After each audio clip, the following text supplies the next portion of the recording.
evening, everybody, from scenic Colorado Springs, Colorado. It is the final night of the USL Championship regular season, and we've got a barn burner for you in Colorado tonight, presented by Phil Long. It's the Switchbacks of Colorado Springs against Red Hot Phoenix Rising. Sean St. Jacques, Jose Rodriguez, happy to be with you as we dive into the Western Conference standings. Two teams, Jose, fighting for playoff seeding and that fifth seed in particular. Yeah, absolutely. An important match, maybe not necessarily in terms of what's going to happen in the first round of the playoffs, but moving on, if you hold on to the fifth seed and several things happen and go your way, then you might have an opportunity at a home playoff match.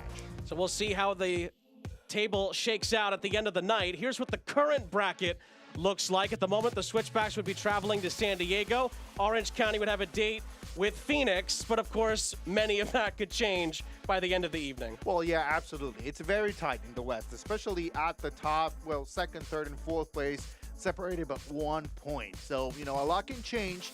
But, I think we have good matchups nonetheless. There's no question about that. No matter how it shakes out, it's going to be a tremendous Western Conference playoffs. It's been a tremendous season for these two teams, and the last time they met was on July 22nd. A beautiful goal there from Juan Tejada, canceled out by a late Phoenix Rising equalizer. Yeah, and spoiler alert, he is starting tonight, the Panamanian international.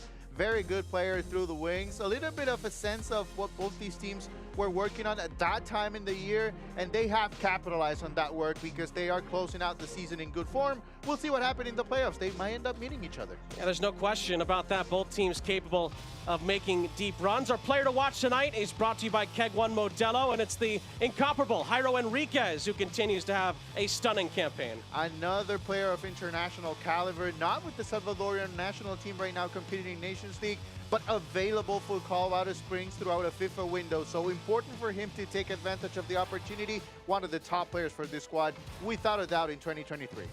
We're excited to bring this one to you from Colorado Springs tonight. We might get a little bit of a fight between the Switchbacks and Phoenix tonight with the fifth seed on the line. And we'll see where these two teams will travel in the first round of the playoffs as well. The final day of the regular season here in Colorado Springs kicks off next.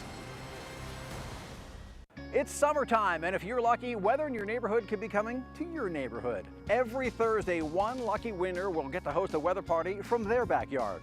Invite us over, and I'll do the weather live on Fox 21 News at 5 and 6:30. Plus, I'll bring along enough food for 15, and I'll bring the Fox 21 Storm Squatch as well. Enter now on the Fox 21 Storm Team app for your chance to win a weather in your neighborhood party. Fox 21 Weather in your neighborhood is sponsored by Luxury Car Cosmetics. In Southern Colorado, you have to be ready for anything. Sometimes that involves making a really tough decision. Patagonia or North Face? We make the most out of a nice day. Hey, grab Aspen, Rocky, and Sierra. Let's go. And in Southern Colorado, we know it's all about the flavor. And as our cities grow, we hang on to our Western heritage. I'm just trying to hold on. Well, hold on tighter. I thought you were off this way. I'm getting off this way. This is how you get up. We are Southern Colorado. Hey, wait! What about me? We are Southern Colorado. Saturday during the summers was our get up and go to Monument Lake fishing. From a little hobby as an 11-year-old kid, it's turned into quite a business. Our stories matter. If they're on the trails, if they're in the woods, if they're anywhere, I can be with them now. Bringing you the most local news. All of the people that are doing this type of agriculture are trying to do a better thing for society. We are Fox 21, and together we are Southern Colorado. Hi, I'm Scott Kilbury, host of Rocky Mountain Quiz Kids. We have 30 of the best and brightest schools from all across Southern Colorado competing for the top spot. Question is, who will come out on top? Watch Rocky Mountain Quiz Kids Sundays at 6:30, sponsored by the Pikes Peak Library District.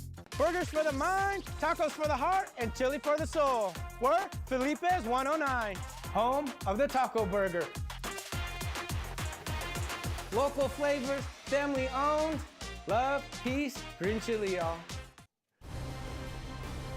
Today's player walkout is sponsored by Children's Hospital Colorado. Sean St. Jacques, Jose Rodriguez, our entire crew, happy to be back here with you on the final day of the USL Championship regular season.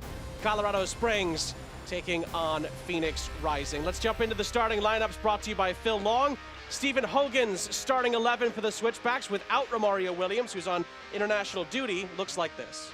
It's a 3-4-3 formation, obviously solid in the back with Musa, you know, very important player in the setup, in the build-up especially. And in the middle, Chapman and Williams should dictate the tempo of the game through the wings with Tejada on the left side and Mahoney on the right side. And at the top, you know, a lot of versatility, Philberg, Foster, and Enriquez.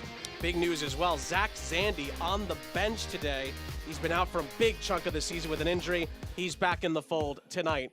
On the other side of the coin for Juan Guerra's Phoenix Rising, here is their starting 11, and it looks as strong as it always does. Absolutely, and well, as always for Juan Guerra's team, you know, it's about the midfield. A lot of numbers in the midfield, usually very, you know, aggressive defensively in terms of what Harvey can do as he moves forward.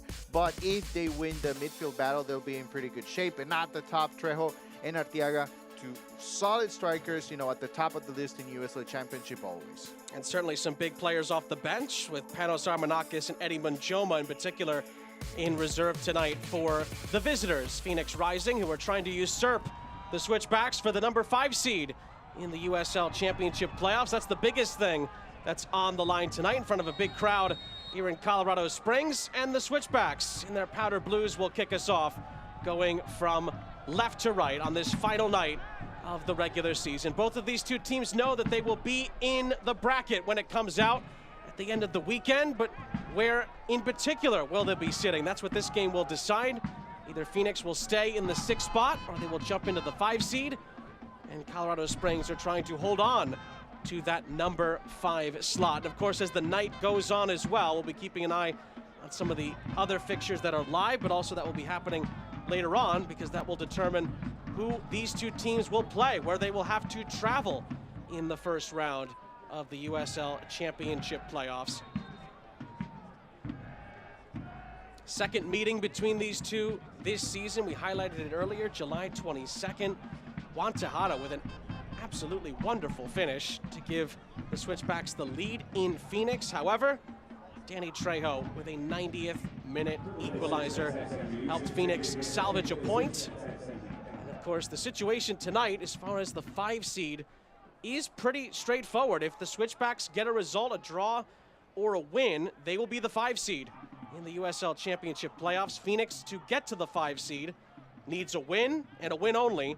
And if they don't get that, they will stay in the 6th spot. It's going to be interesting because, you know, you obviously want to get 3 points, but you never know what the outcome will be until, you know, we're all set and done with the regular season. But once the game is over and done, I think both teams will be satisfied with putting out a good performance. But in the long run, we might look back into this game and might start thinking, well, if they don't win the game, maybe if they face some other team and it goes a different way. So, you know, it's about closing out the regular season in good form. Yeah, both coaches talked about that being of paramount importance because they can't control who they're going to play in the first round. There are scenarios for both of these two teams where they could play San Antonio, they could play San Diego, they could play Orange County. It's all up for grabs, but they have to take care of business here first, finish the season strong, and then we'll see what happens later, that kind of an approach. Yeah, it's really hard to pick, right? I mean, you know, the teams you mentioned. Yeah. All of them, you know, they're going to provide a challenge. Yeah. There's no doubt about it. I think if either one of these coaches could handpick, it would be a very difficult selection to make. Switchbacks on the attack early on here. It's going to fall kindly back into the path, and there'll be a chance here for Malik Foster inside the penalty area, but it's well dealt with by Mo Traore for Phoenix. And the visitors in all red tonight are back in possession. Danny Trejo on the near side wins a free kick, leads the team with 17 goals this season. Does have an outside shot of catching Albert Dikwa for the Golden Boot race. Of course, he would need a hat trick to get a share of it and would have to put together an all-timer as far as a performance if he's going to take the Golden Boot away. Albert Dikwa did not score earlier today in the 0-0 draw against Detroit, so Trejo needs 3 to tie and 4 to win. By the way, that scoreless draw for Detroit, very important because that at least keeps them in the mix. We'll see what happens later on with Miami. And in Sacramento, you know, obviously a tough place to play. bad giveaway here. Phoenix wins the ball back. Arteaga for Danny Trejo is going to get into the penalty area, and he drags his shot wide. Well, if he's going to make a run at the golden boot in this game tonight, he may have to take his chances. On this occasion, he drags his shot wide of the goal. Yeah, just a horrible giveaway here in the middle. Mahoney just trying to recover, you know, running back defenders, but at that point, it was mainly on Trejo. And yes, he was not able to finish, not even a shot on target that time. Last time out for Phoenix, a really tough loss at home against New Mexico United by 2-1. Of course, New Mexico have put together an incredible finish to the regular season. With their win over Memphis earlier in the week, they have clinched a playoff spot in the Western Conference when, at one point, they looked dead and buried at the bottom of the Western Conference. Were second to last place for quite a bit of time over the last few months, but what a recovery by them. And the men of Albuquerque will be playing in the postseason bracket. It's a long season, Sean. Yeah. It's a very, very long season. I mean, we've seen teams, you know, struggle, and then in the last month and a half, you know, go in a run and make it to the playoffs. And guess what? First round, they upset the first seed. That we have seen that happen in USL Championship. It's a very long season. Of course, the big game of the night, speaking of teams that tend to upset teams in the playoffs, Oakland taking on El Paso, and that's essentially a play-in game. Yeah, it's a big game. El Paso just needs a result. They just need to get a point, but if Oakland wins, they will steal the last playoff spot and will go to Sacramento in the first round. And I know the playoffs won't start tonight, but it feels like that's a playoff game. Oh, it does, yeah. You know, it feels like that's really the start of playoff soccer here in USL Championship. Of course, the other game that has gone final already today, Charleston Battery, who have already locked down the 3 seed in the East, beat Birmingham Legion by a 0-0. Birmingham, of course, have already clinched a playoff spot, so that was just really a finisher up in the end of the regular season as Formella tries to play the ball centrally here. Switchbacks do well defensively, led by Speedy Williams, who continues to have a strong campaign for Colorado Springs. And the Switchbacks clear their lines. What a player, Speedy Williams, right? I mean, throughout his career, you know, the consistency that we have seen from him is just outstanding. In Louisville, then in Miami. You know, aside from the collective effort and the results of each and every team, what we have seen from him on the field, it's so consistent that it's almost incredible. Has championship pedigree as well from his Louisville City days as Fjellberg tries to weave his way through multiple challenges. Phoenix's defense, which has improved drastically as the season has gone along, does very well to snuff it out. And a big reason for that really was the addition of John Stenberg, who came back off of a loan, came back into the Phoenix setup. I almost want to say it's the BJS and the AJS before John Stenberg and the after John Stenberg when it comes to the defensive improvements for Phoenix. It was 1.36 goals per game allowed for Phoenix before Stenberg got into the mix. Well, afterwards, 0.818. Yeah, you know, I think it's also about the system, right? Yeah. You know, that's the way Juan usually works around his teams. You know, you need to be solid defensively because he likes to be aggressive. Yeah. But if you understand the system, you can take those chances. You know, you'll see Harvey moving forward a lot. So he's going to leave a lot of room behind. And, you know, you need players that need to understand how are you going to cover for your team as he moves forward. Also just seems like they're more settled when Stenberg is in there in the system as well. So it's a bit of a combination of those two factors, it feels like. Yeah, it's, I think, you know, Phoenix in particular, I think it's still a work in progress for me. But I think it's a step forward. Now, and we were talking about this off the air, you know, Phoenix Rising, because of that name in particular, you always expect championships. You always expect to see them playing finals. But regardless, I think this year is a success already, and I think 2024 is the year where Phoenix is going to get back on track. Juan Guerra, in his pre-match thoughts, talked about that very same thing. He said, last 9 months, we built something amazing. He said, lots of new guys in. He says it's all starting to gel a bit more as the season goes on, he says it's important to finish on a good note. He said with 21 new players pushing towards a common goal, he said we're excited for what's to come. And he ended that statement, as it's going to be a free kick here for the Switchbacks, by saying we're close. Yeah. And I think that tells you a lot about where Phoenix are in their process, as they're going to have to defend this set piece. Yeah, it's always tricky to play, you know, in front of Foster. Yeah. Because you never know which way he wants to go. Usually, you know, with strikers or wingers, if they're playing on the right, you know the tendencies. But with Foster, he can also play through the middle, and that's why he becomes unpredictable and usually gets called for those type of fouls.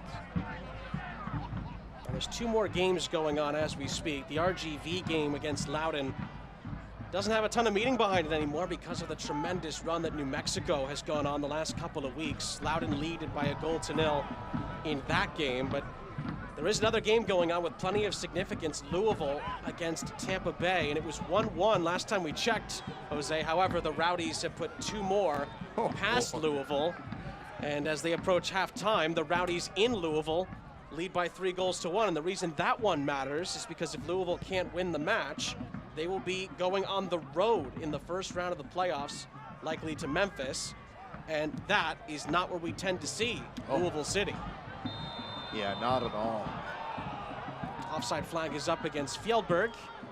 It's a reset for Phoenix. Well, you know, I think Low City and Tampa Bay Rowdies, that matchup in particular tells me USL Championship. Yeah, at its best. Yeah, I think that's the matchup.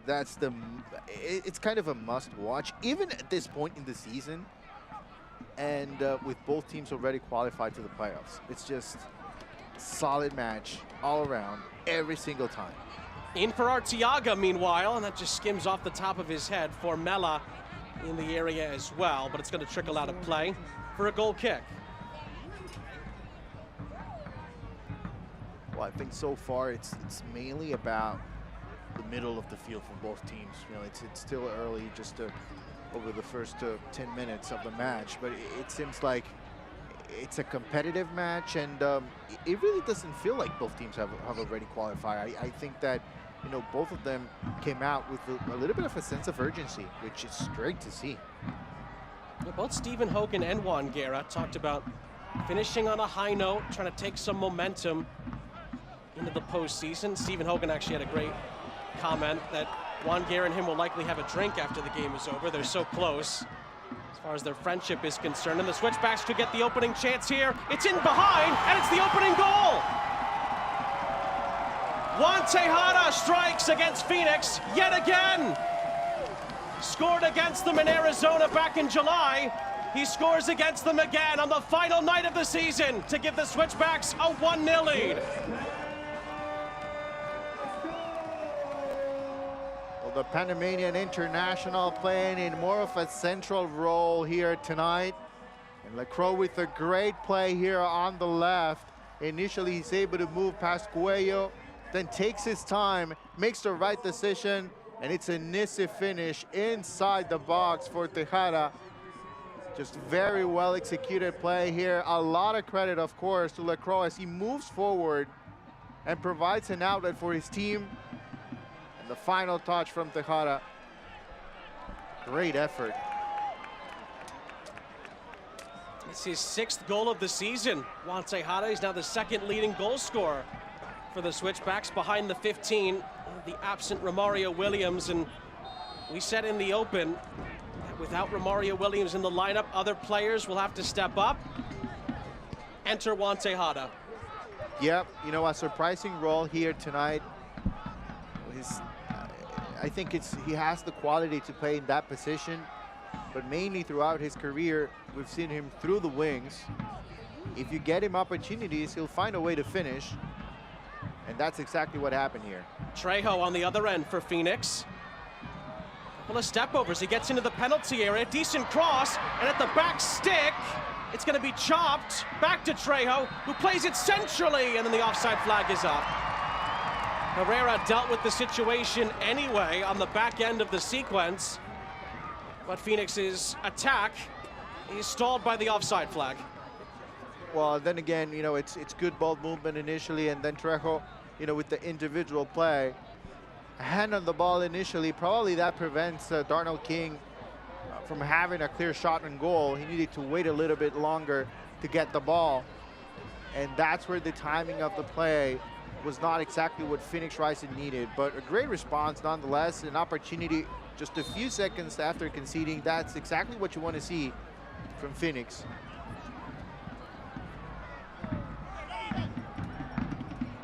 Stephen Hogan said it was going to be a great game for the neutrals tonight. Two high-powered attacking players and teams. And the first 15 minutes of the match would back that up. This is a wayward clearance. Phoenix are saying that could have been a back pass, as that was hit high into the air, but I don't think the intention was to get it back into Herrera's arms. Yeah, no. There's no way. It's reaching right there for a call. I think it's pretty clear. The key word in the verbiage there, it has to be a deliberate back pass. Yes. And I don't think that was. Referee J.C. Griggs tonight in the middle. I think agrees with the sentiment. Tejada to the edge of the penalty area here. And again, it's good defending by the versatile Carlos Harvey. He's been playing all over the pitch for Phoenix this season. Comes up with a good defensive stop, and Phoenix Rising win a free kick on the back end of the sequence. Well, just a great understanding so far of what the concepts are for both teams. And they are fairly similar, in the setup, the three-man back line, and, solid in the middle for Phoenix. But for Colorado Springs, it's mainly about the wings, and they have been able to find some success there. So that's why the game is so much fun to watch right now. It's really interesting. It's back and forth action. Right now, I think both teams feel comfortable, with the exception that, Colorado Springs had one opportunity and they didn't miss. They put it in the back of the net. We'll see what happens next for Phoenix. It's no wonder that both coaches, not just because they're friends, but also because of the styles that they play. Right. They showed a lot of respect to each other in the comments before this game.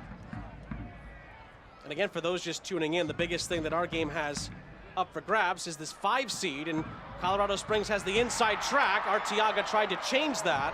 It's a good sweeping challenge defensively by James Musa, and it's out for a rising throw on the near side. And another good pressure from Phoenix in the middle, quickly to recover. Formella gets the ball. It's a good feed looking for Arteaga, but unfortunately, he decides to wait for the ball aside from gaining control of it and making the decision. And that's where he allowed the defender to step up and clear the ball away. Phoenix trying not to waste too much time getting back onto level terms. And that ball was handled as it came back into the field of play by Malik Foster. And that allows Phoenix to put together a set-piece opportunity here.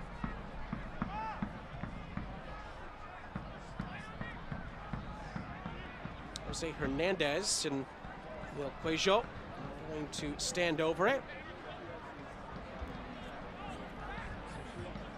Trejo and Arteaga will be amongst the targets inside the penalty area. Derek Formella, who also has double-digit goals this season for Phoenix with 10, formerly of Oakland Roots, will also be lurking. Cuejo puts in a dangerous ball. It's going to be headed out of play, and it's going to be a corner on the far side.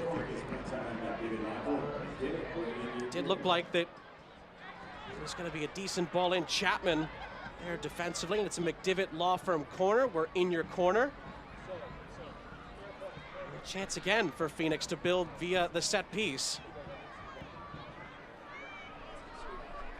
Looked like Carlos Harvey was the target on that first ball in. Hernandez will leave it for Cuejo.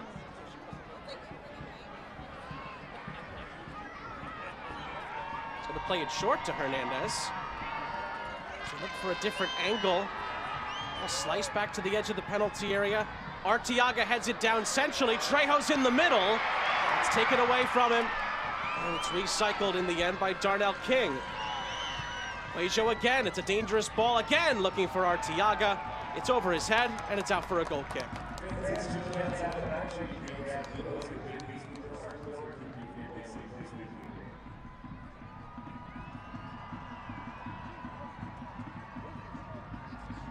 Select, the official match ball supplier of the USL Championship and many elite leagues throughout Europe. Visit www.us.select-sport.com for more select products, special offers and more. Select the player's choice. Opening goal scored by Juan Tejada for Colorado Springs. And again, if the result holds, the Switchbacks will stay right where they are in the 5th spot in the Western Conference. They'll play the 4 seed in the opening round, and Phoenix will stay in 6th. The only way that changes is if Phoenix wins the match. And then we will see how everything plays out amongst the top 4 in the West. Of course, Sac Republic have clinched the 1 seed in the West, but it's more about 2 through 4. And that will obviously dictate where these 2 teams will have to travel in the first round of the Western Conference playoffs.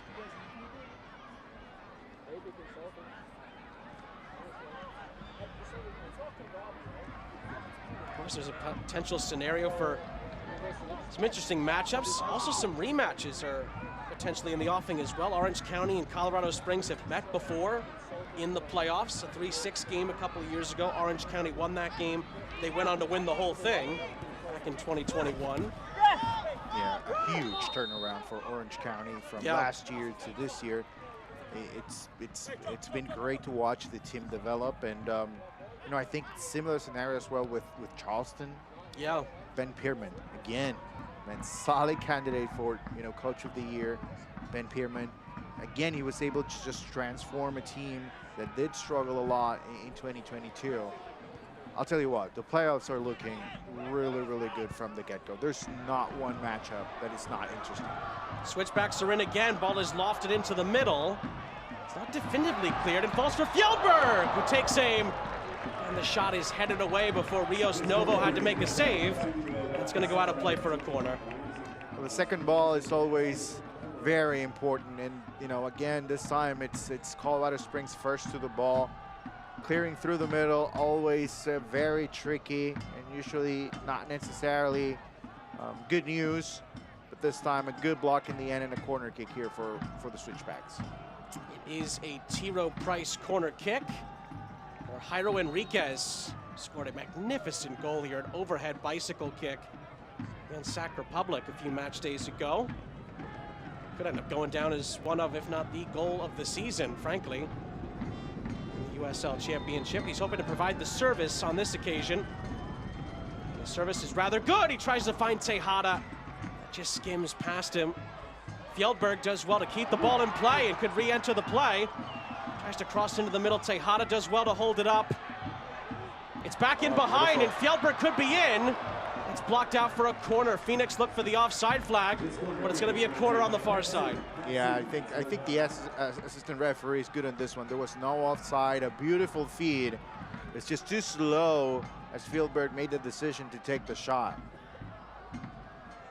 It's a Pepsi corner. Pepsi, that's what I like. This game has certainly had some fizz to it so far. As the ball is sent in over the top and over the top of everybody in the end, and Phoenix will regain possession. And that's the main thing for Colorado Springs. You know, they are usually a team that's aggressive, and it doesn't matter what the result is. They have the lead, and, you know, at this point in the season, they can very much start thinking about the playoffs and slow down a little bit. But guess what? That's not their identity, and they want goals, and that's what they came here for. I think J.C. Griggs, our center official, was attending to something while that stoppage was going on. We're back to live action. The Switchbacks in possession. It's going to fall Kylie for Malik Foster. Foster goes on, little back heel for Tejada, the goal scorer. Drew Skundrich gets involved as well. Matt Mahoney. Musa back to Mahoney.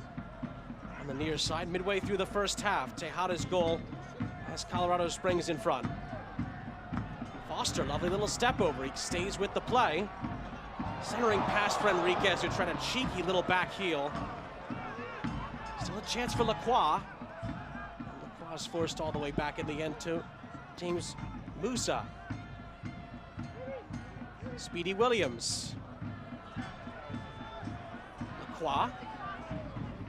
Both coaches talked about the possession battle being pretty key in this game, especially with turnovers potentially being so lethal for either side. Whoever can force the turnover, they have plenty of pace and skill to beat you in transition. Right, and I think that comes down to the aggressive mindset that both coaches have right now, and you know, that's obviously something that they have been able to work on throughout the season, and that's why they want the ball, because they want to dictate the tempo, they want to create opportunities. They're not happy sitting back and just waiting for a counter-attack opportunity. Hernandez bundled over, and the challenge by his opposite number, Jay Chapman, and it's a Phoenix free kick. Harvey to the far side. We just talked about possession. Switchbacks have been in good shape there so far, 62%. Doesn't take Phoenix too much to get into that play and get into a rhythm themselves. Sean, it's only 25 minutes, but you're telling me Colorado Springs is the 5th seed? I mean, how exciting are the playoffs? Yeah. I mean, yeah. You don't want to waste. Phoenix is the 6 yeah, right now. You don't want to face Colorado Springs. If you watch the first 25 minutes here, yeah, you don't want to face this team in the first round. Ball is headed into the path of Lacroix. Let's trickle out of play. Who's it going to go to? It's going to be Colorado Springs who gets the throw. Well, if you're that impressed, Jose, and you have every right to be, this is without Romario Williams in the team. Right, yeah. What a season for yeah. Romario, right? I mean, it's been tremendous. And, you know, it's great news that he gets called to the national team. Scored as well. And he scored, yes. Yeah. That's only going to help, you know, his career, and I think even his teammates. You know, when he comes back, you know, he played at that intensity. The international level is completely different, but he brings that energy, it brings that level of play. Man, it's just, it's a good time to be Romario Williams right now. Scored against Grenada in a game where Jamaica clinched a spot in the CONCACAF Nations League quarterfinals. So tremendous window for the Jamaican men's national team in the region. Yeah, very close to Copa America next year. Yes. Maybe. Yeah. You know, if they win the quarterfinals, right? Yeah. Yep. Semi-final spot would mean Copa America play. Jamaica's going to play one of the big boys who await either the U.S., Mexico, Canada, or Costa Rica. It's a great time for them. Plenty of Jamaican talent on this Switchbacks team in particular, but throughout the USL Championship that have really helped to make the national team in Jamaica even better over these last few windows. No question about that. And Romario Williams has certainly played his part. We could say that about multiple national teams in CONCACAF. The USL Championship influence has been felt throughout multiple squads that play in CONCACAF competitions. I think that's fair to say. Ryan Telfer from Miami. Yes. Also playing with Trinidad, the national team, and also getting good results, by the way. Neville Hackshaw on the same team. Yep. Yep. He's for Oakland Roots.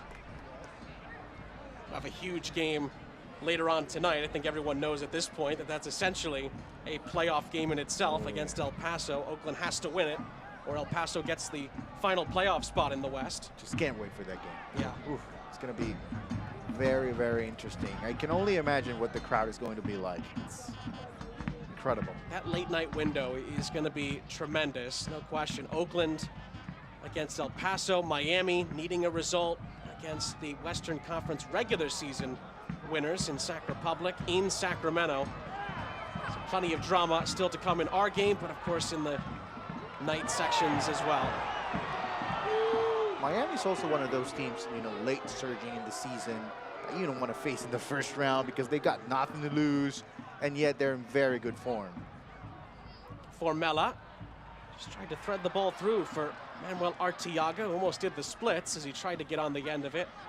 But it goes back into the possession of Colorado Springs, and they might have some room to work with here on the far side. Jairo Enriquez cutting in field.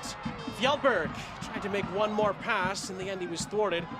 But it falls for Jairo Enriquez again, and he scores! This man just scores tremendous goals seemingly every week now, Jairo Enriquez. Another goal of tremendous quality.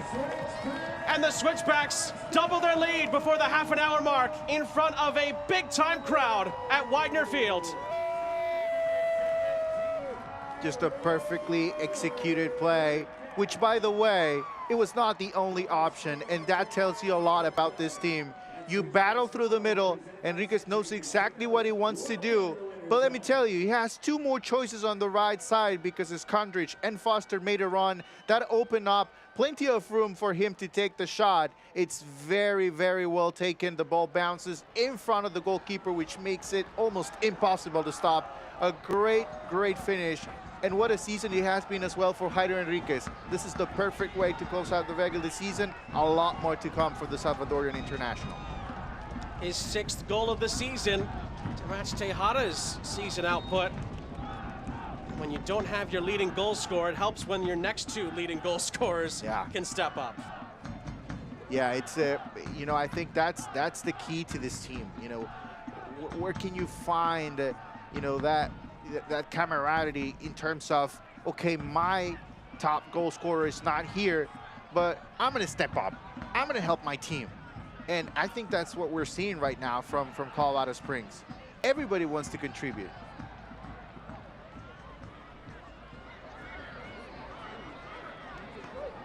Talk about teams in good form. Switchbacks have been in really good form to finish the regular season. Unbeaten in their last 6 coming into the night.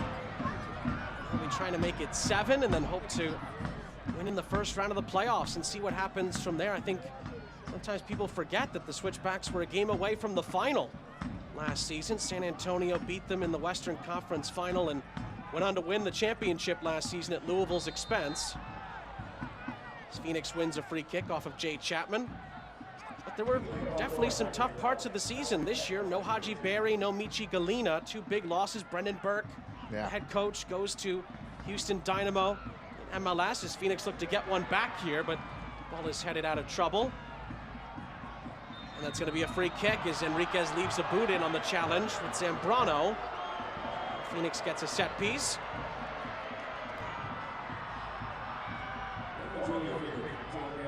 Yeah, it's mainly, you know, about the first touch that time. You know, once Enriquez is not able to get to the ball, the timing wasn't there. Great anticipation as well, and then a clear foul. But to your point, you know, when you don't have Barry, when you don't have Galina, when you don't have Burke, it was very easy to think, okay, so Colorado Springs is in trouble, they're going away. Didn't happen. Didn't happen at all. Point totals between this year and last year are very similar, actually, in the end. And Quajo will whip this in. Oh, it was headed on target, or near the target, I should say. Could have been headed on target. In the end, it's headed wide, and actually it's a moot point because there was a foul in the build-up, and Arteaga's header, even if it was on target, wouldn't have mattered in the end. Just to finish the point, Jose, there was a time a couple of months ago where the Switchbacks were in trouble. There was definitely murmurs of the fact that the Switchbacks might not make it to the postseason unless they improve their play. Well, boy, did they improve their play over the last couple of months. The win at Orange County comes to mind. They may have to go back there again in the playoffs, depending on how things shake out. But the Sac Republic win here as well stands out, and that's how they've turned things around. And they are putting Phoenix to the sword at the moment. Skundrich onto this near side. Foster has to find the angle. He's going to get a cross away. It wasn't cleared out for a corner, not quite. Chapman follows up. In the end, Mo Traore comes out with possession as Phoenix nearly ran into some more trouble there. Already 2-0 down. Well, Colorado Springs is playing with a lot of confidence right now, and I think that's pretty clear. But the main thing for me this year is that, you know, they are not necessarily a counterattack team. You know, they now can play through the buildup. And I think that they have been able to show that in the first half an hour here. And that's going to be very important for them in the playoffs. If they find a way to, you know, connect and also find that balance between being a counterattack team when you need to, because in the playoffs you're going to struggle at some point. It's 90 minutes and there's a lot of pressure on both sides because one mistake will, you know, put everything to bed and season's over. So if they find a way to get that balance offensively, I think they have a chance. I think they have a chance to make some noise.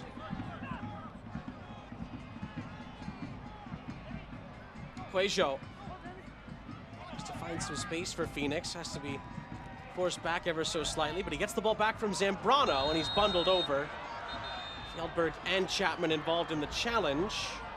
And the referee is going to go to his pocket here. Jay Chapman. He's going to see yellow. First player to get his name taken tonight.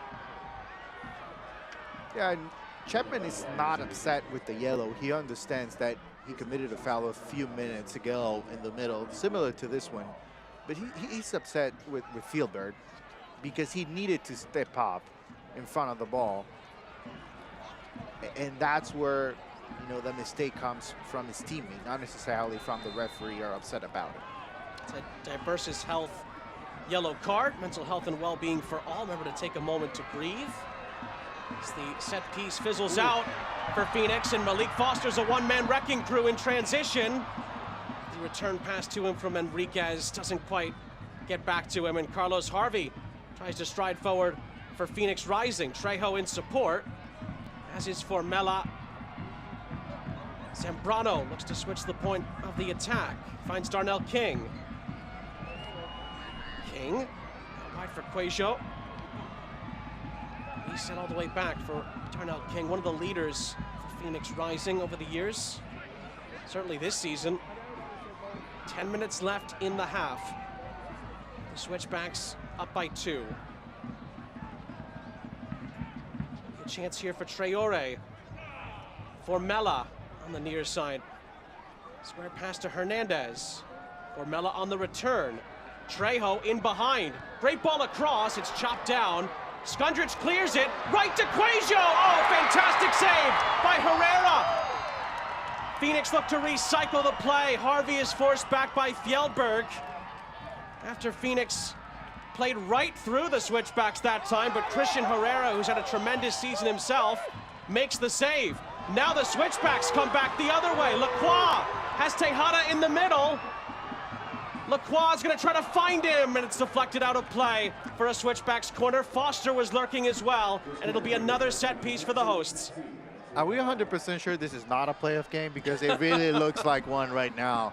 It's a back and forth. Trejo, good ball here. Then Skundrich with a rare mistake, clearing the ball through the middle and just allowing one more opportunity here to Cuellar, who takes the shot, but what a save from Herrera.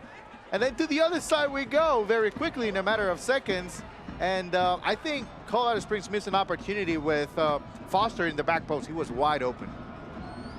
Pepsi corner for Colorado Springs, in by Enriquez. In the end, it's over the top of everybody. And it's going to trickle out for a Phoenix throw, just to the left of the corner flag.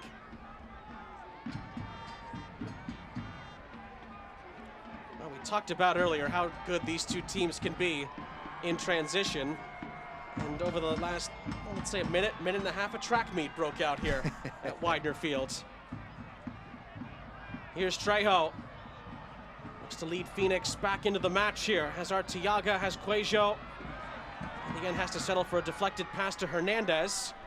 Formella's in support. Trejo looks to make some space. And then in the end, maybe a little too late on the pass to Formella. And the attack breaks down.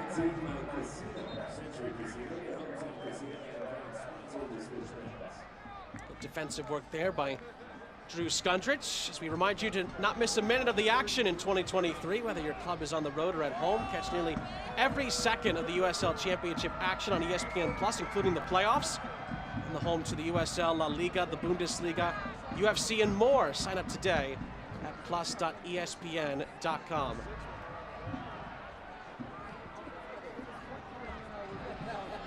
Well, almost every one of the USL Championship playoff games will be on ESPN Plus. The exception is the final, which will be on ESPN2 in November.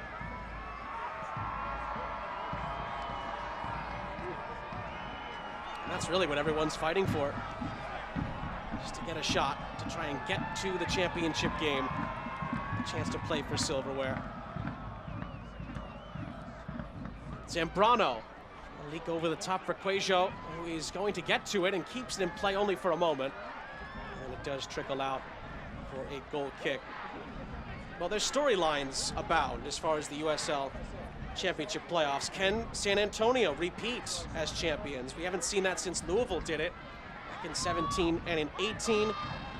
Can Pittsburgh run the table? They had that great 2019 team that nearly got to the title game, but came up a game short. And then, of course, the Rowdies are involved. What will Louisville look like in the playoffs? Is this Memphis' time to shine in the postseason? And then in the West, San Diego's last song, will it be a beautiful playing of a melody, or will they crash out? Will it be Orange County's time again, or will Sac Republic finally get to the podium? There's so many storylines. Will it be Phoenix's time? Will the Switchbacks get to that extra step? Only time will tell. Trejo trying to curl it into the path of Harvey. Fraction too firm on the curling effort, and it's going to be a Switchbacks throw. How about Charleston? I mean, that would be. I mean, that would be really something, just because of what that team's mean, what that team means to, you know, soccer in the United States. You know, Charleston Battery, it's a team full of history, and that'd be really something to watch.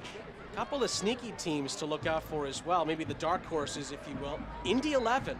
No one's talking about them. Yes, you're absolutely right. No one has even talked about what Mark Lowry has done this season. I think he loves it, by the way. I was going to say, he will remember that when we get to the bracket. There's no question about that.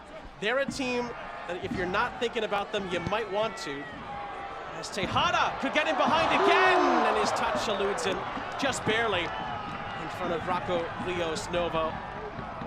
What a feed, though. Beautiful ball. It really was, just not quite the touch needed from Tejada, though it was a very difficult touch to try and get. Just to finish the point, right in the West, you know, could Phoenix, from a road position, make a run? They're certainly one of the dark horses. And then, who knows, right? If Oakland sneaks in, El Paso are certainly no slouch as well. Those are the teams that might want to keep an eye on, because you never quite know in the USL Championship playoffs. Yeah, I think Mark Lowry is just, you know, feeding off all the talk. Because, you know, I mean, we've heard about, okay, if Oakland is able to make it, if they find a way to turn it around, then they might be, you know, a tough opponent. Similar with Miami, they're fighting for 8th place. And Indy, they have been qualified for a couple of weeks now, and yet, you know, they're not part of the conversation. Enriquez tries to curl that one in for Fjellberg. It's out for a throw. It's the beauty of the playoffs, right? You just gotta get in. Yeah. And then we'll see what happens after that. Speaking of the East, another team that no one's talking about is Birmingham. And they lost today, but they're a team that if they can get going, can they click together, then they could be a team you maybe look at as a team that could pull off a surprise. Well, I'll tell you what, they already had a good run in Open Cup, which, you know, in a sense is a similar setup that we have in the playoffs here. It's a one game.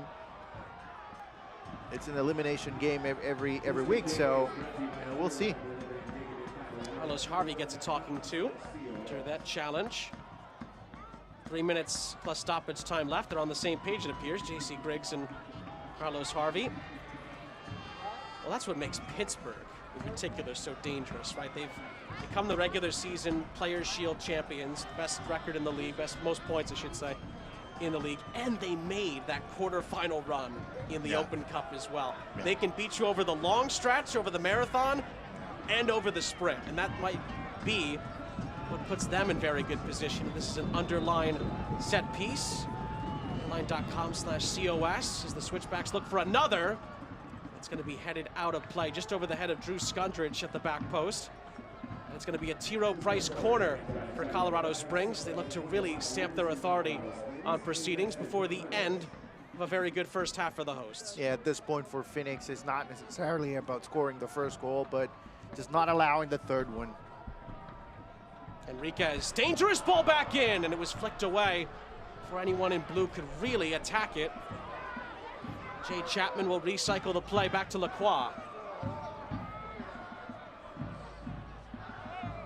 Speedy Williams shoveling a pass over the top. Foster keeps it alive. Lacroix back to Foster. Tejada, Fjellberg, and Enriquez are in the penalty area. Chapman finds the arriving Skundrich, and Skundrich tries to smash one into the middle of the penalty area. It'll go out for a T-Row Price corner. Great job from Skundrich throughout the first half. You know, it's not an easy run at all on the right side because you need to make sure you give Foster enough room to work with, and at the same time, you need to be careful defensively. But so far, he's finding the right balance. We just talked about Indy 11 earlier. 15 minutes gone. They're playing San Antonio. Indy 11 leads by a 0-0 as that ball is headed away by Harvey. It's then volleyed by Chapman, but deflected away by Hernandez, and then Chapman follows it up, but it's out for a goal kick. Yeah, just to quickly come back to that, the reason that result matters is because Orange County and San Diego would then have an opportunity to jump up a seed spot. Yeah. That could also change who the Switchbacks and Phoenix play, potentially, in the first round as well. Yeah, remember, before these games kicked off, it would have been San Antonio against New Mexico. That could change if that result holds, or if Indy 11 in general get a result at the home of the champions tonight. Zambrano for Trejo. We've been told there won't be any stoppage time added on. Referees had a couple looks at the watch. Formella gets to the byline, crossing it into the middle. Did it take a deflection? The answer is no. And the half ends here at Widener Field. Really good first 45 minutes from the Switchbacks. He really put the pedal to the metal at times in the first half. Goals from Tejada and Enriquez have them 2-0 up at the half over Phoenix. Yeah, no mistakes from the home side. You know, just a very well executed plan in the first half. Obviously 45 minutes to go here. We'll see what the adjustments are for Phoenix Rising. They obviously need to get a little bit of more possession. They'll probably work on that during halftime. If the result holds, the Switchbacks will confirm the number 5 seed in the West, and Phoenix will stay in 6. We'll see if there's any more twists and turns in the second half tonight. But at the half, it's all Colorado Springs. They lead by 2-0 at the half at Widener Field. Burgers for the mind, tacos for the heart, and chili for the soul. We're Felipe's 109, home of the taco burger. Local flavors, family owned, love, peace, green chili, y'all. Hi, I'm Scott Kilbury, host of Rocky Mountain Quiz Kids. We have 30 of the best and brightest schools from all across Southern Colorado competing for the top spot. Question is, who will come out on top? Watch Rocky Mountain Quiz Kids Sundays at 6:30, sponsored by the Pikes Peak Library District. It's summertime, and if you're lucky, weather in your neighborhood could be coming to your neighborhood. Every Thursday, one lucky winner will get to host a weather party from their backyard. Invite us over and I'll do the weather live on Fox 21 News at 5 and 6:30. Plus, I'll bring along enough food for 15 and I'll bring the Fox 21 Storm Squatch as well. Enter now on the Fox 21 Storm Team app for your chance to win a weather in your neighborhood party. Fox 21 Weather in your neighborhood is sponsored by Luxury Car Cosmetics. We've all heard the phrase before, the mountains are calling. Well, these mountains are screaming. That's what gets me out here in the pool every day. They energize me, even when I'm not feeling it. In fact, they energize our whole family.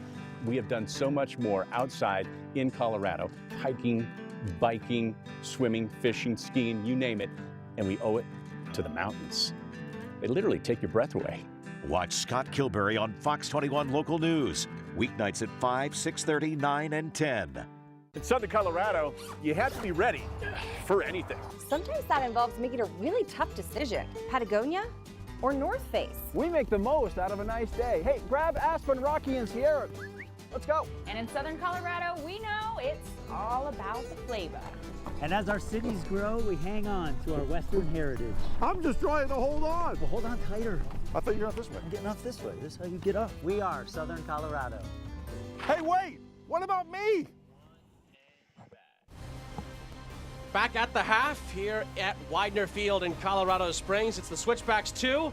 It's Phoenix 0. Good start for Stephen Hogan's group with a big 45 minutes still to play as they try to wrap up the number 5 seed in the USL Championship playoffs. In the meantime, at the half, tonight's honorary healthcare professional of the match is Demetria Ortiz-Kuth, surgical tech in the sterile processing department at Penrose Hospital. Thank you, Demetria, for all you've done to help our community. The healthcare professional of the match is co-sponsored by Encore Electric along with Olson Plumbing and Heating. Really good stuff from yesterday in the USL Championship. A couple of crucial games. This game didn't have as much on the line, but Tulsa ended the season on a high note with a 5-2 victory at Hartford Athletic, and they finished the season with 3 points despite missing out on the playoffs in the East. Yeah, 7 goals. And to be noted, by the way, a sold-out crowd for this match, even though Hartford, they have been eliminated for a while now from playoff contention. So a lot of credit goes to the fans, you know, through thick and thin, right? And last game of the season, they were there. They didn't get the result, but, you know, they showed their love and support for the team. One of the best fan bases in the USL Championship, Hartford Athletic. They haven't been to the playoffs since the pandemic season back in 2020. We hope that things improve for them as the next season comes, and Tulsa feels like they're one step away from really getting back into the mix as far as postseason contention and maybe even making a deep run. But they finish on a high note, FC Tulsa, and we will see how these two teams will do when next season comes around. But the big game from yesterday, New Mexico United absolutely smashing Memphis by 4-1. And not only did they do that, they clinched one of the last playoff spots in the West with arguably their best performance of the season in front of a great crowd in Albuquerque. Absolutely. They needed this performance. They needed this performance, not only, you know, thinking about making the playoffs, but because they have the talent on the field, and they find a way to click like the way they did last night during the playoffs. They're obviously going to be a tough opponent. And this match also, you know, meant for Monterrey, not good news, because that pretty much sealed the deal for them, eliminated from playoffs. Yeah, not just Monterrey, but RGV as well, both confirmed to be out of the playoffs after a memorable night for New Mexico United in Albuquerque, and now they will wait to see who they will play in the first round. 3 different goal scorers leading the way there for the men in Albuquerque.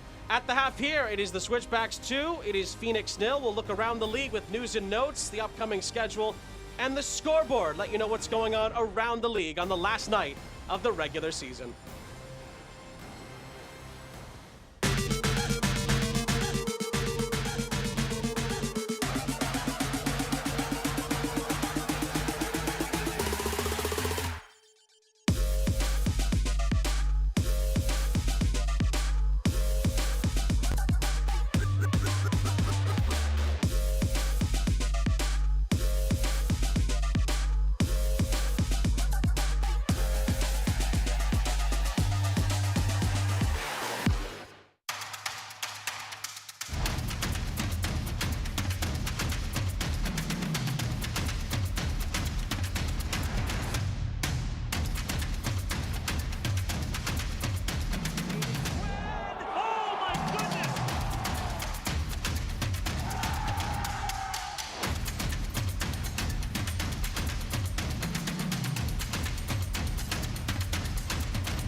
We all have goals. But let's be honest, most of us aren't going to be professional athletes. But if your goal is to finish your degree, we can help. Come to a university that puts your goals first. Bellevue University, your partner in finishing goals.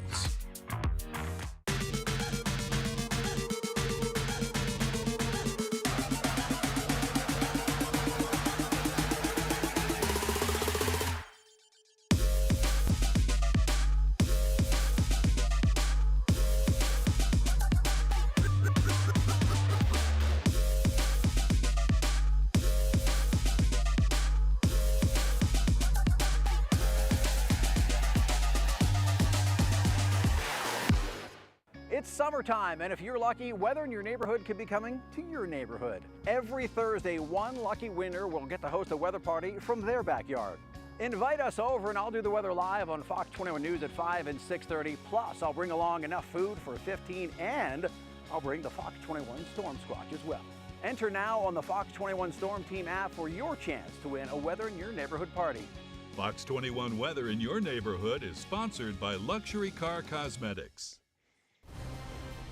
Sean St. Jacques, Jose Rodriguez, our entire crew back here at the half. Great first half from the Colorado Springs Switchbacks. 2-0 they lead over Phoenix Rising, and we'll get you back to the second half in just a few moments. But first and foremost, let's take a look around the USL Championship on this last night of the regular season, and we start with news and notes. And we talked about this earlier. Bob Lilly could also be a Coach of the Year candidate for sure this season in the league. His Pittsburgh Riverhounds claimed the USL Championship Players' Shield for 2023, and they finished their campaign off with a 0-0 draw at Detroit earlier today. Right, and deservedly so. I think they were the top team in the league, and sometimes, you know, it's one thing to put that on paper, and then, you know, it's difficult to put it on the actual field, and they found a way to do it. Now, how about the bracket challenge? Are you in already? It's not a USL Championship playoffs if there isn't a bracket challenge, is there? There's got to be one, and the answer is I will do it after the game is over. All right, I'll follow along. And, you know, we have a final coming up, just in case you want to, you know, get together and watch the final on November 12th. How about that? ESPN2. It's a huge deal that the final is back on the mothership and on the Deuce in particular. We're all excited to see who will get there. And of course, the upcoming schedule later on tonight, especially for these two teams, lots of games to watch. The big playoff game, if you will, between Oakland and El Paso coming up later tonight. And then the games with Orange County and San Diego matter because that could dictate who the Switchbacks and Phoenix play in the first round. And the other big game to watch as well, can Miami get a draw at Sac Republic? That's all they need. They only need a draw, but obviously Sacramento, one of the top teams in the league, and it's going to be an emotional night as well for Sacramento. It's the end of the regular season. Maybe the last game for a special group of fans. You know, they don't get tickets for the playoffs. You never know. So it's going to be difficult. It's going to be a difficult game for Miami. Scoreboard around the league on this final day of the regular season. That 0-0 game against Detroit means that Miami needs that draw later on if they're going to get into the postseason. Charleston winning, and the Rowdies about to send Louisville out on the road in the first round of the playoffs as well. Well, without a doubt, I think Rowdies and Louisville are two teams that it doesn't really matter where they finish in the standings. They're going to be contenders. But for Louisville, not being able to play at Lynn Family Stadium, whew, that's not good. It's going to be a very tough fight for them if they can't come back and get a result against the Rowdies. And Indy did score against San Antonio, so they have the lead by 1-0 against the defending champions. We will take a break, and when we come back, we will get you back to the second half after we get to highlights and stats from the first half that saw the Switchbacks take a 2-0 lead over Phoenix. The second 45 from Widener Fields is next. We are Southern Colorado. Saturday during the summers was our get up and go to Monument Lake fishing. From a little hobby as an 11-year-old kid, it's turned into quite a business. Our stories matter. If they're on the trails, if they're in the woods, if they're anywhere, I can be with them now. Bringing you the most local news. All of the people that are doing this type of agriculture are trying to do a better thing for society. We are Fox 21, and together we are Southern Colorado. I moved here about 8 years ago to join the Fox 21 News team. I thought I'd only be here for a couple of years, but I absolutely fell in love with Southern Colorado. I also fell in love with a Pueblo boy when I was interviewing him about his food truck. Now we're married. We have this little girl, and my parents actually owned a restaurant in Arkansas, a catfish restaurant. So it's exciting that my daughter gets to grow up in a restaurant too, in her daddy's kitchen in Pueblo. Yeah. Watch Taylor Bishop, weeknights at 5, 6:30, 9, and 10. In Southern Colorado, you have to be ready for anything. Sometimes that involves making a really tough decision. Patagonia or North Face? We make the most out of a nice day. Hey, grab Aspen, Rocky, and Sierra. Let's go. And in Southern Colorado, we know it's all about the flavor. And as our cities grow, we hang on to our Western heritage. I'm just trying to hold on. Well, hold on tighter. I thought you were off this way. I'm getting off this way. This is how you get up. We are Southern Colorado. Hey, wait! What about me? Hi, I'm Scott Kilbury, host of Rocky Mountain Quiz Kids. We have 30 of the best and brightest schools from all across Southern Colorado competing for the top spot. Question is, who will come out on top? Watch Rocky Mountain Quiz Kids Sundays at 6:30, sponsored by the Pikes Peak Library District. Burgers for the mind, tacos for the heart, and chili for the soul. We're Felipe's 109, home of the taco burger. Local flavors, family owned, love, peace, green chili, y'all. Sean St. Jacques, Jose Rodriguez back here with you at the half. It is the Switchbacks 2. It is Phoenix Rising 0 at the half on the final night of the USL Championship regular season with the number 5 seed on the line in the Western Conference playoffs. And now, Jose, we get to dive back in to the first half highlights from this one, and we begin in the early stages here in the 4th minute with Phoenix getting a takeaway and nearly scoring on the break. Yeah, it's a bad giveaway in the middle. It's Arteaga who gets the ball, feeds on the left side Trejo, and this could have been a moment that changed the game, but, you know, just unable to finish. And that opened up an opportunity for Colorado Springs, which, by the way, they have been very effective in front of goal. Lacroix with a great move here, very static defensively. That gives an opportunity to Tejada. It's an easy tap-in, really, for him. But here's where the goal really starts, the play really starts, and as much as we have to give credit to Tejada because he's the goal scorer, Lacroix gets a lot of that goal to his account. Switchbacks kept on coming, and they would get a second off a beautiful strike. Yeah, and, you know, again, just first to the ball. That's been key in the middle of the field for Colorado Springs. Gets a little bit of possession. Phoenix Rising gives the ball away, 50-50 ball, and the Switchbacks are able to win it. Enriquez turns that into the second goal. Phoenix nearly got back into it. Crucial save here from Christian Herrera. Yeah, just, I mean, a mistake from Skundrich because he just can't clear the ball through the middle. That's a big no-no. But thanks to Herrera, Skundrich gets away with it. Broadmoor Cryotherapy bringing you the halftime highlights and the stats as well. 2 shots on target to 1 in favor of the Switchbacks. And other than that, it really has been all Colorado Springs in the first half so far. Yeah, Phoenix, they got a little bit better when it comes to possession early on. It was around 38%, now a 43% to finish the half. I think, you know, they don't need to go much higher, but they just need to be a little bit more effective once they have the ball. The way they move it, the pace is good. They just need to find a way to break down defensively Colorado Springs. Again, if the result holds, or even if the Switchbacks settle for a point, that would be enough to clinch the number 5 seed in the Western Conference. That's what's up for grabs between these two here tonight. Phoenix, the best they can do is to get to the 5 seed. However, they have to win the match if they are going to do so, and that means they would have to come back from 2 goals down tonight here at Widener Field. And if it stays like this, we will see who the Switchbacks will travel to play and who will Phoenix play in the first round of the playoffs. Both teams have clinched just about where they will finish the regular season, and the second half has started here at Widener Field with the Switchbacks 2 to the good.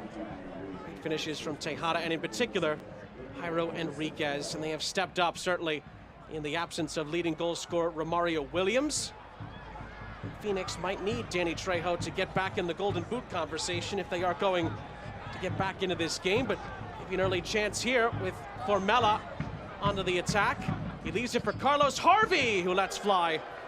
In the end, he sends it soaring over the top and out for a goal kick, as it does look like Phoenix also made a halftime substitution as well. Daniel Crutzen in for Mo Traore. It's a William J. Hibble Sports Medicine and Performance Center change. And the other is that Jose Hernandez has come off and Alejandro Fuenmayor has come on to replace him. So 2 alterations for Juan Guerra with 45 minutes still to go. You know, it's going to be interesting, especially the first 15 minutes of the second half for Phoenix, because, you know, they're obviously not going to give up on the game. Let you take this one. They might get a chance here. Derek Formella tries to curl one, and it wasn't a million miles away. And the referee initially was pointing for a corner, but I think this is going to be a goal kick. But at some point, you know, if they don't score that first goal, I don't want to say they're going to concede the result, but is it worth it really to, you know, tax the team physically, to be overly aggressive in the last 30 minutes when you know you have a playoff game guarantee? You know, that should be something to think about for the coaching staff, because it's not the end of the world right now if, you know, the result remains as it is for Phoenix. As long as they put a good performance out there, you know, they don't make a lot of mistakes, they can carry some of the momentum mentally. And, you know, in terms of form, they are playing against a very good team that scored 2 solid goals. So there's not a lot to feel bad about for Phoenix. So it's going to be interesting to see what the approach is, especially, you know, after the 60th minute mark, if the score remains the same. One player in particular I'm curious if we will see at some point is Panos Armanakis, who's had a tremendous season for Phoenix, 4 goals, but more importantly, 7 assists this campaign. He's really been one of the key cogs in that attacking third. Yeah, obviously, you know, a player that, you know, can provide a spark offensively. And, you know, it remains to be seen if it's worth it right now to be overly aggressive, right? Or you want to give, you know, players a little bit of a breather, right? Harvey working infield for Trejo. Cuejo, and it's an overlapping run and a cross that comes in from King. It's dealt with, but Phoenix get a throw in once again on the near side. All the scores we updated you on at the halftime break have stayed the same. The Rowdies still lead at Louisville by 3-1. Loudoun ahead against RGV. Indy ahead against San Antonio. If Indy can get a result, that number 2 seed is very much vulnerable as we go into the late night games tonight. Orange County and San Diego will both get an opportunity to maybe snatch that away from the champions. Phoenix trying to find a route back into this game. Danny Trejo does find some space. His shot in the end just goes soaring over the top and out. I think a couple Phoenix players were asking if a deflection happened there. But our center official, J.C. Griggs, points for a goal kick. If that is the case, then that was a very, very looping shot in the end from Danny Trejo. Yeah, I was concerned about the windows behind the goal.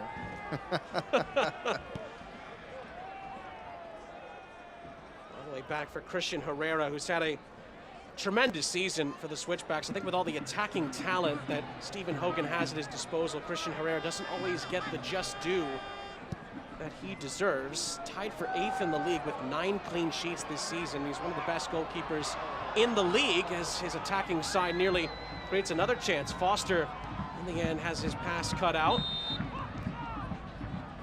And then the whistle goes. And the play is stopped.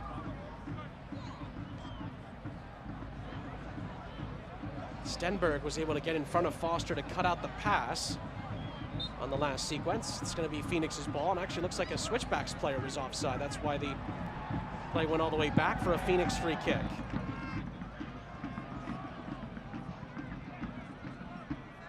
Of course, Rocco Rios Novo's had a tremendous season in goal for Phoenix. 2nd youngest goalkeeper in USL Championship history with 100 saves in the regular season.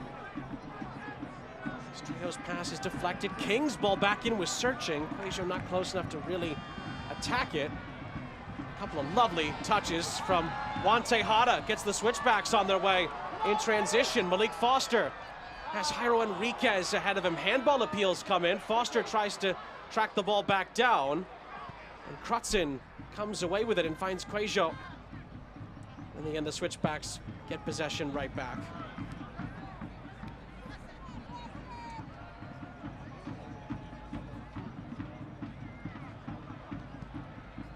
101 saves for Rocco Rios Novo coming into the night. That's 2nd most in the league, behind Oakland's Paul Blanchette, who has 113 saves for the Roots. He might need a few more tonight if the Roots are going to make the playoffs against El Paso.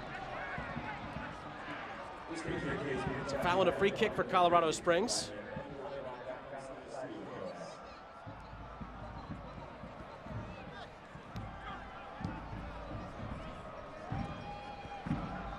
One thing to note as well about Phoenix's season in particular, again, they've gone through some ebbs and flows as well, but it was noted by Juan Guerra in his talk with the media earlier this week that July 22nd loss against Sac Republic, they lost 4-0, as this is going to be brought back for a Phoenix free kick.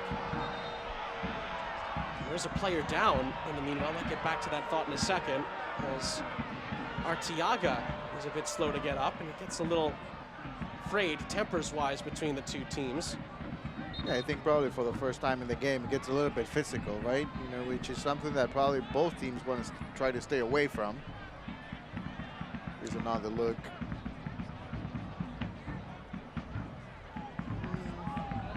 Well, there is some contact there. I think it's as James Musa steps forward, actually, that he clips Arteaga ever so slightly. Yeah, that's the contact. That happens, though. Yeah. Clearly not intended. There's a former Phoenix Rising player back in the day with Kevon Lambert. Two players that, you know, really went in and did really magical things for this team and this franchise.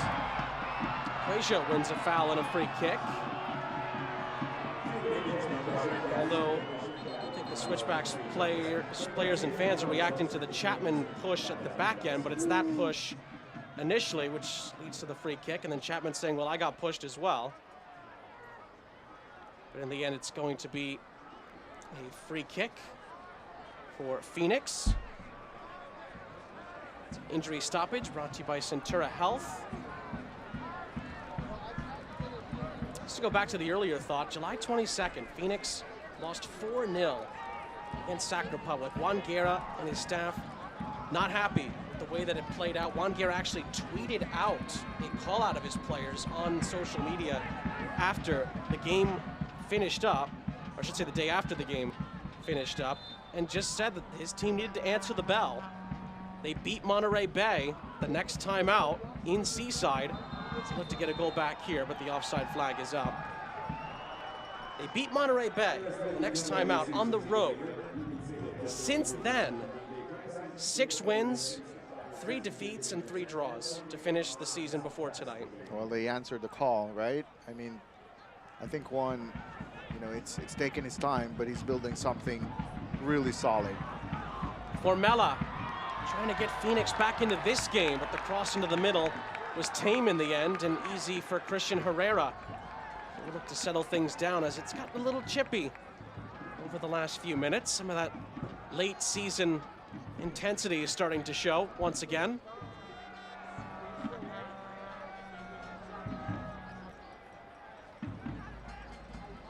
Well, well, well, a scoreboard update. All right. Indy 11 have scored again. Oh boy. They lead 2-0 against San Antonio. Final minutes of the first half at the home of the champions. That would make the number 2 seed in the West very, very vulnerable. And actually, I believe, could be somewhat significant in the East as well, potentially. Because if Louisville loses and Indy wins, Louisville actually drops to the number 6 spot in the Eastern Conference, which would actually— That is correct, yes. —set up a trip to Charleston instead of a trip to Memphis. So that actually has a double meaning, that game, not just in the West, but in the East as well. Indy could jump up to the number 5 seed if those 2 results were to hold. It must be said there's a long way to go in that Indy game in particular, but if they win and Louisville loses, that would be the outcome. Switchbacks are trying to make this outcome more assured here.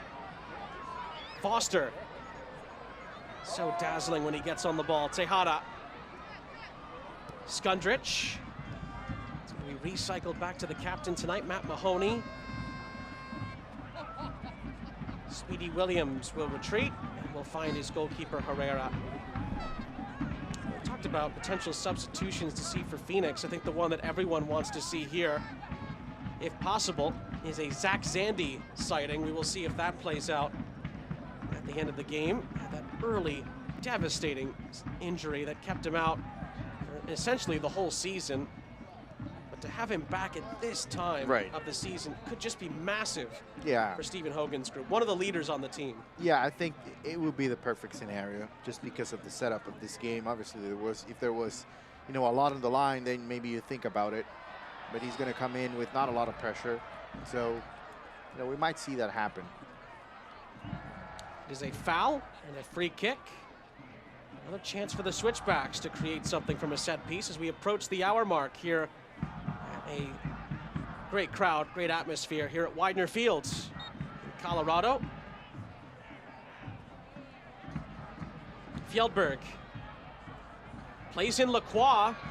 Lacroix to the byline, and the offside flag is up. It was the right idea from Fjellberg. Lacroix just couldn't stay on side, and the attack fizzles out. But another good run on the left side, and for Colorado Springs, they have been able to get you know, that support through the wings from their fullbacks. Skundrich did it early in the first half on the right side, and that's always, you know, important, because sometimes it's not about them getting touches, but about, you know, creating attention defensively and moving parts on the defensive line for Phoenix. So it's an important asset. On the overlap, Crutzen lofts it in. King tried to save it, and it goes out for a goal kick.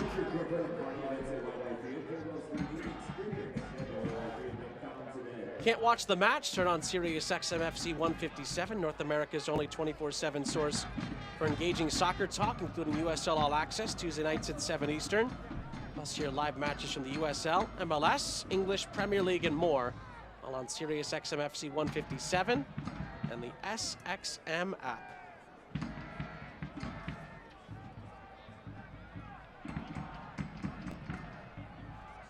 King, harried by Fjellberg on this near side. Fuenmayor, who came on as a substitute at the halftime break. Oh, it's a lovely reverse ball played by Arteaga into the path of Harvey. Cuejo's in support. Cuejo trying to curl one into the penalty area. King recycles the play.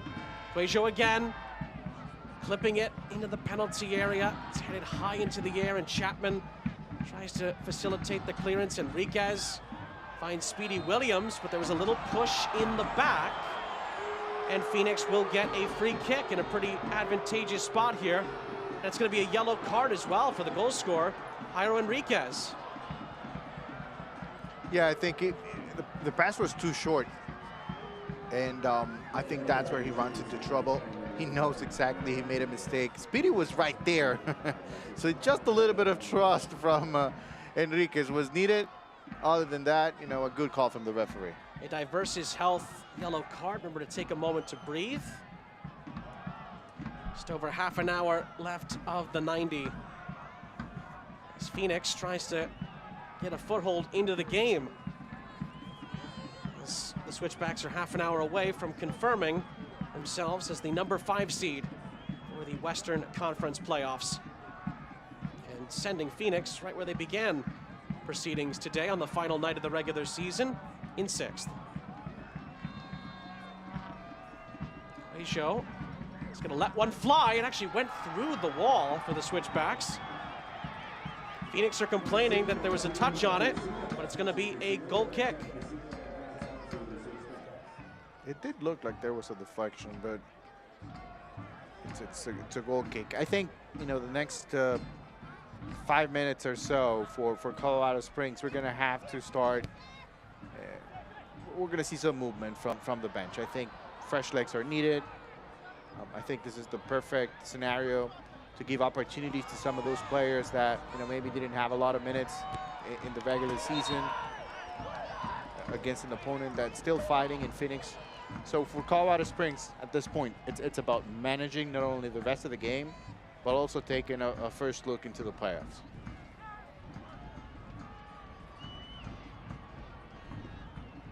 And again, at the moment in the live table, and again, there's a lot of games still to go tonight that could change it. Switchbacks would go to San Diego in the first round in the 4-5 game, while Phoenix would have to go to Orange County. That could change, of course, because with San Antonio losing at the moment, Orange County and or San Diego were to get a result later on. San Diego is at Las Vegas, and Orange County, I believe, is at Monterey Bay. That would change everything. The seating would be totally realigned from 2 through 4. And that would mean the Switchbacks and Phoenix could be traveling to 2 very different destinations than the ones currently on their itinerary. Fjellberg here was good control initially, but I think he handled it. And then it gets a little physical between Fjellberg and King. Just wanted to get the ball back for Phoenix. We'll see what happened on the back end. They came together. Fjellberg holding onto the ball, little push, maybe multiple pushes, although Fjellberg, to be fair, didn't necessarily help get King the ball back. Yeah, I mean, I think that's the frustration part from Darnell King. Both teams at this point need to realize, you know, they need to stay away from this. You know, this is no good for both of them. This is not the end of the road. You know, the next 28 minutes are not going to decide a lot in terms of the playoffs. If they continue to be physical, then, you know, they run into bigger risks. And so I think a message will come without a doubt from both coaches to just try to calm down a little bit.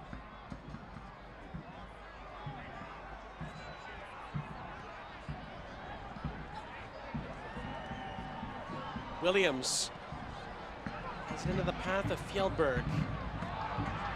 Great pace by Duke Lacroix to keep that in play and keep Switchbacks moving in the right direction. Lacroix into the middle. It was dangerous. It still might be. Fjellberg picks up the pieces. It's still Fjellberg! And he sends it wide of the post after some great work to keep the play alive. And it's out for a goal kick. Great movement here from the Switchbacks. An opportunity to start on the left side. The ball comes in. This is the second chance opportunity now for Fjellberg. Controls the ball. Foster right next to him. Enriquez jumps away from the play. The shot that goes just wide. Rios Novo under some pressure was able to get the ball away. Great first touch by Danny Trejo to play it into his own path. Formella is in support. Trejo on the overlap. Crosses it into the middle, and the arriving Darnell King couldn't quite size it up. That's a poor giveaway by Tejada. Trejo dwelled on it, and the pass is given right back to Phoenix. Zambrano.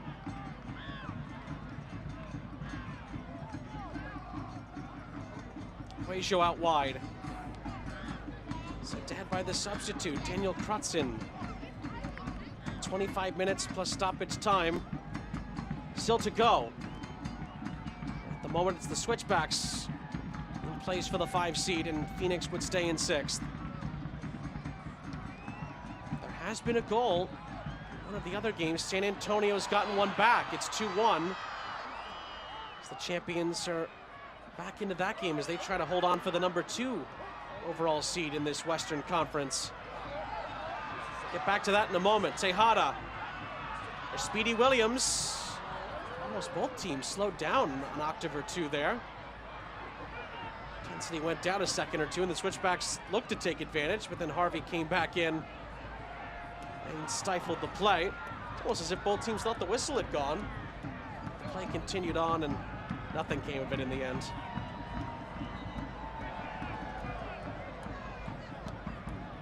So that game between San Antonio and Indy has gone into the halftime break. The champions have gotten one back, so Indy's lead is cut in half. See if San Antonio can make it a full comeback as Phoenix look to get on the comeback trail here. Cross into the middle is headed away by Lacroix. Picked up by Cuejo. Trying to curl one into the penalty area, and it is headed back out for Krutzen to retrieve for Phoenix. Harvey. Stenberg in support. Krutzen for Harvey. Carlos Harvey looking to make some room up here with a couple of step-overs. He'll have to settle for a Pepsi corner on the far side. More time-wasting tactics from Switchbacks and Herrera, who held onto the ball a little bit there. Phoenix wants the ball out wide to get it into the crossing position.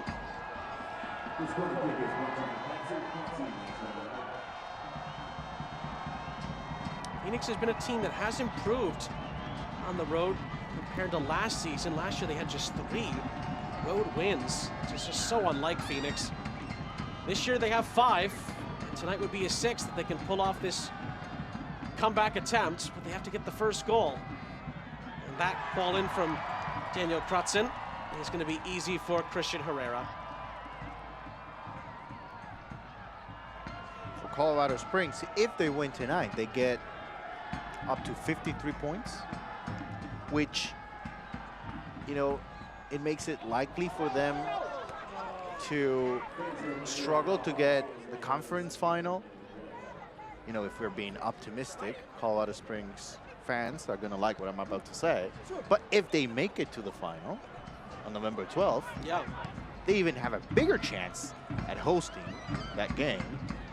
Because, you know, if Pittsburgh, the Tampa Bay Rowdies or Charleston Battery are out of the final, then they will be hosting, which is interesting, right? Because with the 53 points, they will jump up to 4th place in the East.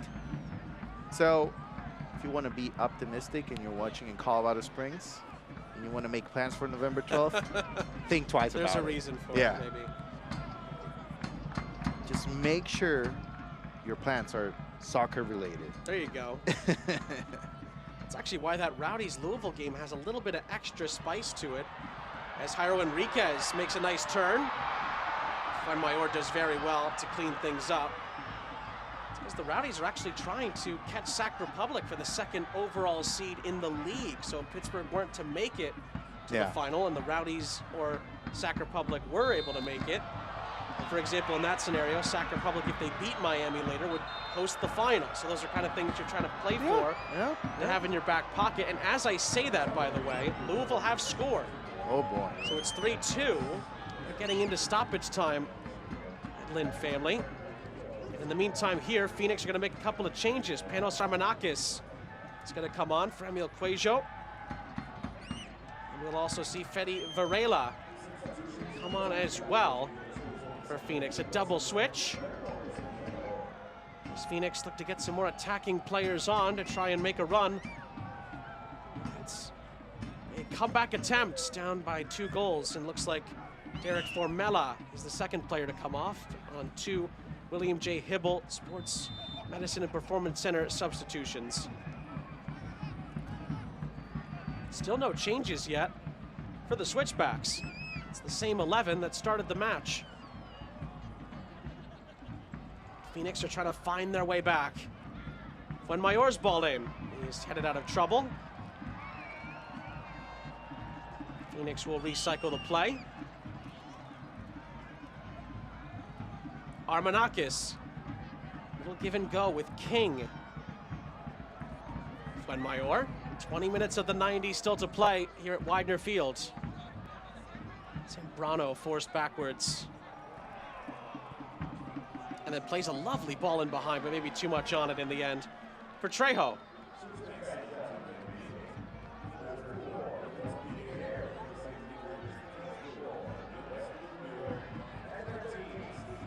As soon as we mention the fact that the Switchbacks haven't made any changes, here come 2 of them. Delence Pierre and Steven Echeverria are both going to come on. Jairo Enriquez and Jonas Fjellberg are both going to come off. 2 more William J. Hibble substitutions. Another strong performance from Jairo Enriquez. He was on a yellow card, but he also put together his 6th goal of the season, which was another high-quality finish. Not quite as good as his bicycle kick against Sac Republic, but pretty darn good. Yes, just a great finish, and I think the determination once he got the ball, he knew exactly what he wanted to do. And, you know, the element of surprise as well, taking a shot between so many defenders was very important. Switchbacks looking for another one here. Speedy Williams from Lacroix. Chapman on the recycle. Back to Speedy Williams. He's going to shovel this into the penalty area. Lacroix stays onside this time, and this time Tejada on the doorstep. He's denied by Rios Novo, but may have made contact with the frame as he followed through.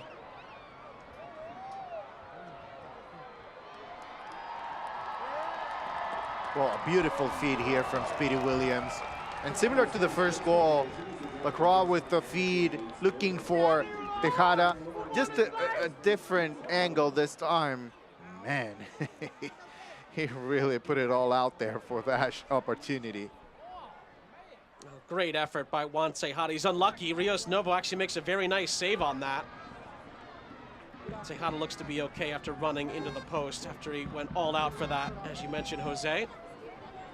And now Varela looks to get a ball in for Phoenix, but the ball is once again cleared. And once again, Rising will have to reset. King up ahead. That game in Louisville has gone final. Louisville 2, Tampa Bay 3. So Louisville's 5th spot is very much vulnerable now. If Indy can get a result against San Antonio, especially a win there, they would jump up to the number 5 spot and have a date with Memphis. And again, Louisville would have to go to play Charleston in the first round. That is a daunting task if that were to play out. Yes, it is. Listen, as a neutral, I'm loving it. It's a great matchup. Fascinating, right? I really want to watch that game. Yeah. But now the question is, can Louisville turn it around in the playoffs? Can they do it? Because they have struggled for a while. I think this is probably, you know, as a tough stretch as we have seen from them in quite a few years. And they're obviously in the playoffs, so they are far worse scenarios out there. Yeah. But for Louisville, we just have a different standard. We expect a lot more from them. But listen, if they go in a good run here in the playoffs, people will forget about this. I was just going to say, if there's anything I've learned in covering this league in the years that I have, and I'm sure you know the same lesson, Jose, doubt Louisville at your own peril. Yeah. Doubt them if you will, but they will not go quietly into the night. Yeah, the Brian Ombys of the world, Cameron Lancaster. Whew. We have a solid goalkeeper as well in Semla. Offside flag is up against Arteaga. Yeah, Wilson Harris as well has found a little bit more form as the season's gone along as well. Again, the results haven't always been there for Louisville. That's been the struggle. The consistency for them has been, well, not there at times this season. However, if you're a glass half full person, as a Lou City fan, you might be happy with the fact that we've heard Danny Cruz say multiple times this year that the road mentality for Louisville at times has been better than the home mentality. Maybe that's what they can hold on to, as they will either play Memphis or Charleston in the first round, pending the Indy result. That is currently 2-1 to Indy at San Antonio at the half in Texas. 15 minutes left in our game, and as it stands, the Switchbacks would be the 5 seed. They would travel to play the 4 seed, and Phoenix would travel to play the 3 seed as the number 6 seed in the Western Conference playoffs. I think the first round game is always so important in the playoffs. You know, it's a reset button, and also it's at times a confirmation of the work that you have done in the regular season, but also, you know, it opens up an opportunity, you know, for teams that finish 8th, 7th, 6th place. You know, if you win that game, gain some momentum, and then, you know, who knows, anything can happen. Another William J. Hibble Sports Medicine and Performance Center change. Eddie Manjoma, certainly a possible game changer. He has come on, and Darnell King exits for Phoenix. And that is the last change that Juan Guerra can make tonight.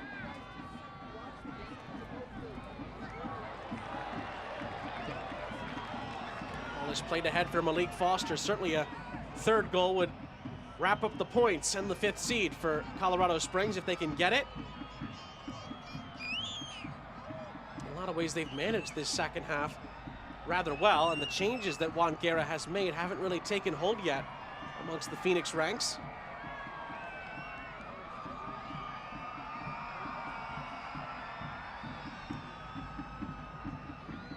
Colorado Springs made that run to the conference final last season. They're hoping that a game like tonight can help them carry some momentum into that first round playoff game, and then who knows, like you said, Jose, you win the 1, who knows where it goes from there. Lacroix and Speedy Williams clear the lines. Harvey resets for Rising. Armanakis assesses his options, plays the ball square to Fede Varela, who's able to spin into space. He's going to let one fly, blocked by James Musa. And Foster leaks out for Colorado Springs. A chance here for Delence Pierre. Speedy Williams will slow things down.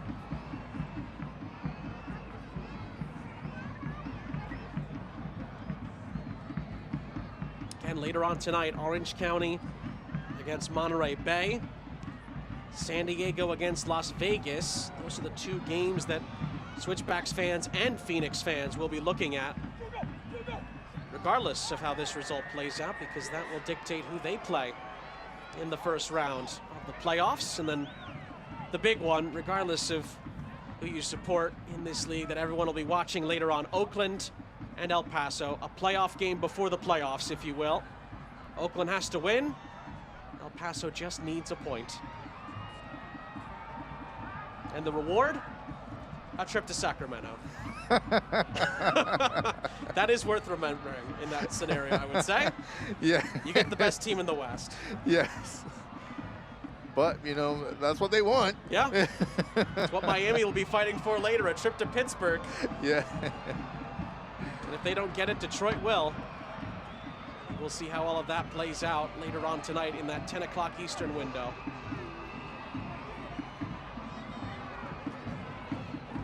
Again, we're keeping an eye on that Indy-San Antonio game in the second half, because that game impacts this game.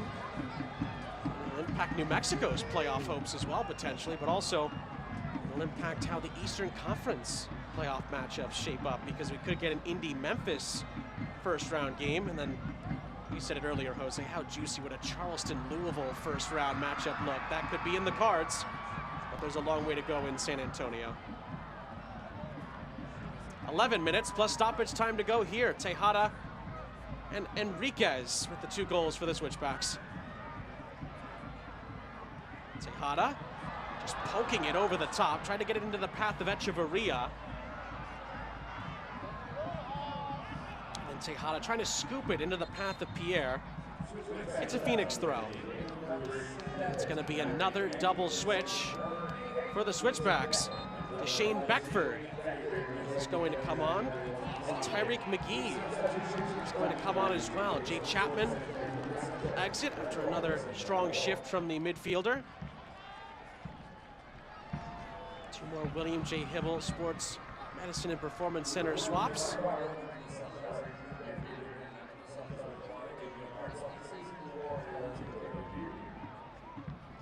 Two very strong attacking pieces. We'll get 10 minutes of run here. Colorado Springs, and also Malik Foster looks to be coming off as well. So Foster and Chapman off. Tyreek McGee and Shane Beckford on. How big have those two guys been this season for the Switchbacks? Tyreek McGee scored that wonderful goal against Orange County that turned out to be the winner in Irvine. That goal really helped propel the Switchbacks into the postseason with the win on the back end of that over Sac Republic here at Widener Field.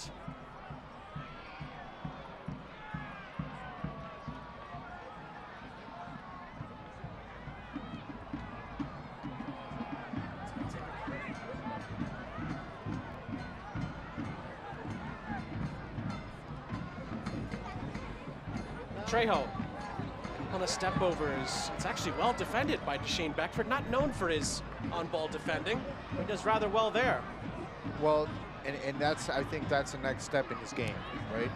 If he finds a way, you know, to provide that support defensively, then, you know, that really completes the package, right? Because he has the pace, technical ability, good finishing.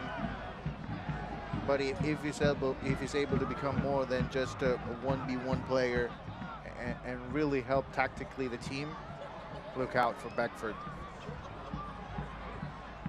Just so we're covering all of our bases tonight, RGV have just scored against Loudon, and that game doesn't have any significance around it, but the Toros are level with Loudon. It's 1 apiece in Edinburgh, Texas. Must have been a tough way for the Toros season to end. He didn't even get a chance to really go out on the field on the final day, and New Mexico sweeps the opportunity away from you. Monterey Bay in the same position later on tonight, unfortunately for them, under Frank Yallop, against Orange County. Yeah, I think it's you know, a frustrating season for Wilmer Cabrera and the Toros. I think they had, you know, sparks, good moments, but it's just consistency was not there for them. It was a couple months ago, we were actually doing the game, Jose, when they beat Phoenix at home. They were down to 10 in that game, and Mayor whips in a good ball here, but too tall in the end or too far out in front of Fede Varela and company. It's a goal kick. After that game was over, I think a lot of people thought, well, maybe the Toros could be that sneaky team again to get into the playoffs, and it just never materialized in the end. Yeah, they were in a playoff spot for a while. Yep. But they just couldn't keep it up. The fans here have certainly enjoyed the final day festivities, and that is going to be the end of the night for Juan Tejada. Aaron Wheeler is going to come on to take his place. Really strong night from Juan Tejada, and the veteran Aaron Wheeler will help the Switchbacks try to see out these last 7 minutes plus stoppage time. And I will say, unfortunately, that means we will not see Zach Zandy this evening, but just to see him back in the squad is a huge boost for Stephen Hogan's group, and maybe we'll see him in the playoffs. Well, that's the first step, you know, make it into the team roster on game day, and you know, you take it step by step. I should try to come back. So nonetheless, a step forward. We'll see what happens in the playoffs. You never know. Stephen Hogan said it earlier in the season. Not only is Zach Zandy one of the leaders on this team, but he's also one of the Switchbacks' best players on the team as well. So getting him back into the fold could be a huge, huge piece for the Switchbacks if they are able to make a run. Barring a late Phoenix recovery here, that run will begin in the number 5 spot in the West. And we'll know that the Switchbacks will either play San Antonio, San Diego, or Orange County. That will all be determined later on tonight. Pierre gives chase. And Eddie Majoma does well on the back end. It's going to go out for a goal kick.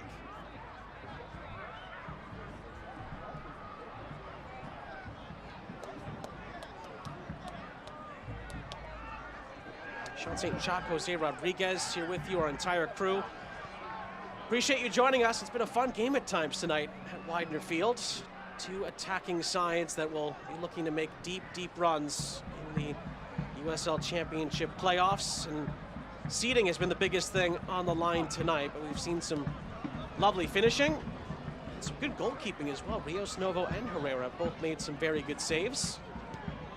Phoenix still trying to claw their way back. Manuel Arteaga with the turn on the edge of the penalty area, but those late touches in the final third have eluded Phoenix tonight. Eddie Majoma was the target on that pass, but it goes out of play. So not to get ahead from your bracket challenge, but you want to start working on it. Do you have any favorites? Oh, that's a good question. Zambrano, in the meantime, for Phoenix, controls in possession. I think it's tough to overlook Pittsburgh right now, especially if they get, again, they're going to ride it all the way through at Highmark. Highmark has been a place where many dreams have gone to die this season in Open Cup and in the league. Yep. Hard to look past Bob Lilly's group. They're so good. It's Armanakis, who's pretty darn good himself. Smashes one into the penalty area. Phoenix look for a penalty shout. It doesn't come. Fuenmayor sizes it up. Danny Trejo tries his luck. In the end, it is out for a goal kick.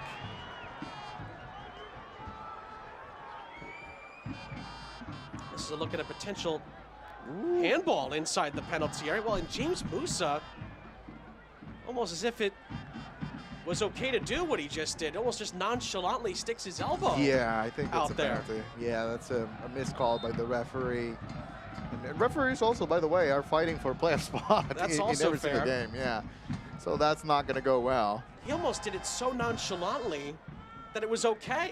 But the answer to that question is it was not, and I think you're right. That should have been a point to the penalty spot, and that does matter in this game. Again, Phoenix does have to score 3 times to get the 5th seed. However, there is still time left, and that could have been a penalty, maybe should have been.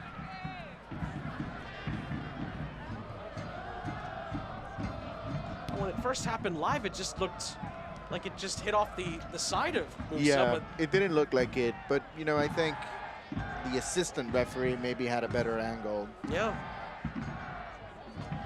not to be in the end for Phoenix. Ball is headed on for Munchoma, but Eddie Munchoma's in an offside position. The attack breaks down.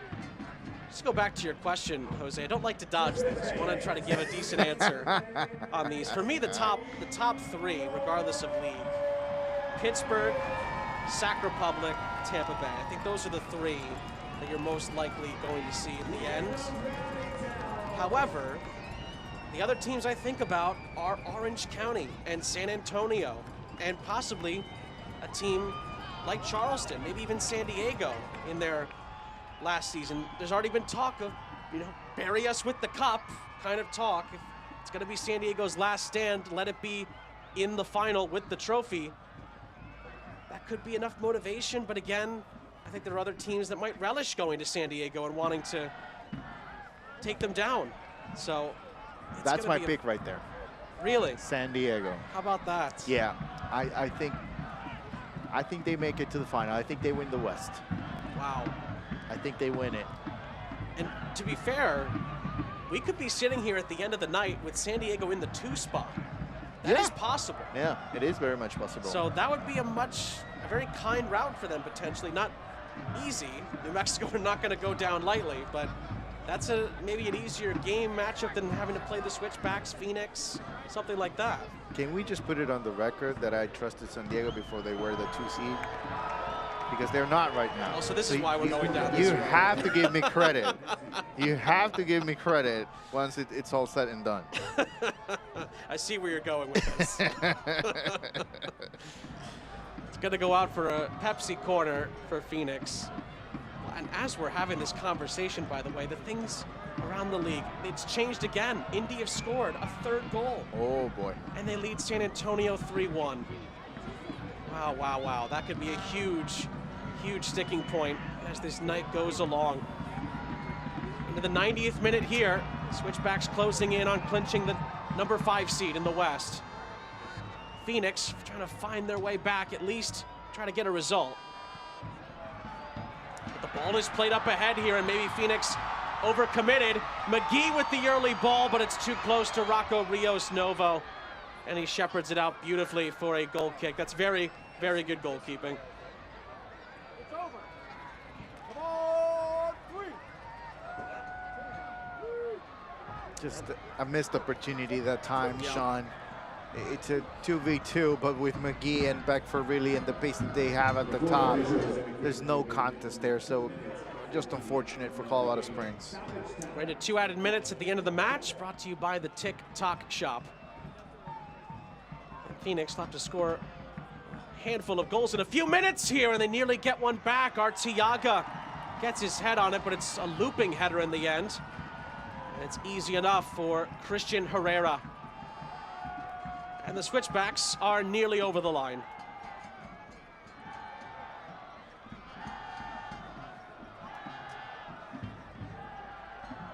So Indy leading San Antonio by 3-1. And then when we're finished, you might want to stick around. 3 big games of the night kicking off right after we're done. In Oakland, in Seaside, and in Sacramento. And then it'll be San Diego and Las Vegas. And we'll drop the curtain on the regular season in the last game of the day, which kicks off at 10:30 p.m. Eastern. 1 minute left here at Widener Field. It's Eddie Munchoma who tries his luck, and it's out for another goal kick. And the Widener Field faithful, I should say, can sense a victory within their grasp. Stephen Hogan said it before the game, one of the better atmospheres in the league here at Widener Field. He said, it's unbelievable that we've had a chance to clinch 3 straight playoff berths, and so it's down to the players, but it's also down to the facility and the great crowd that they get here week in and week out at Widener Field. It's been a huge boost for them. They'll be without them in the playoffs in all likelihood, as it boils over here at the tail end of the game. Pushing and shoving between multiple sets of players here, totally unnecessary at the end. Fuenmayor, maybe out of frustration, gets a yellow card there, and he might not be the only one. Stephen Hogan not happy with something at the end of the sequence here. Carlos Harvey was involved, Duke Lacroix involved as well. So far, just Fuenmayor has been booked. Another Diversus Health yellow card. Remember to take a moment to breathe. And it's full time here at Widener Field. A very strong performance to finish the regular season for the Colorado Springs Switchbacks. They beat Phoenix by 2-0, and they wrap up the number 5 overall seed in the Western Conference. Phoenix finished the season in the number 6 spot, and we will see how these two teams fare when the bracket comes out and where they will travel for the postseason as well.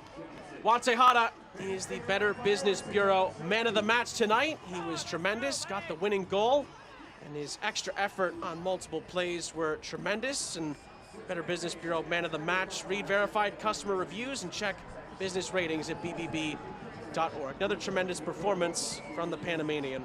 Yes, just a great moment for Colorado Springs and an opportunity to close the season on a high note. And, you know, this was the starting point here. It's the critical moment of the match presented by Centura Health. The opening goal from Tejada. He scored some more difficult ones, but this is a very important strike. Yeah, this is more about, you know, how well he was positioned inside the box.